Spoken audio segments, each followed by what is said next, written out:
Bro, awak cantik ke? Awak cantik? Mana? Bro,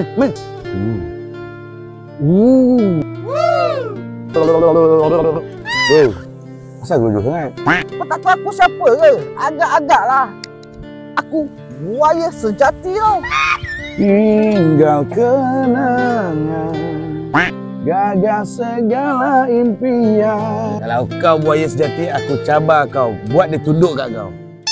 Okey? Kau tunggu sini kejap. Kau tengok je apa aku buat.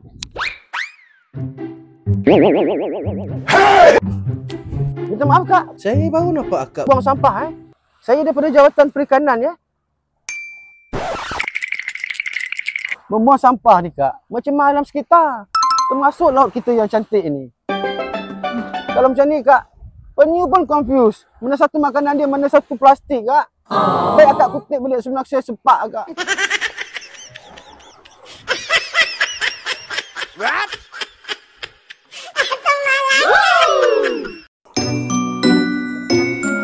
Ui, betul-betul alligator.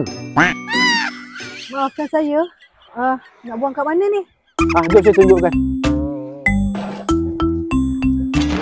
Ui, pergi mana pula tu?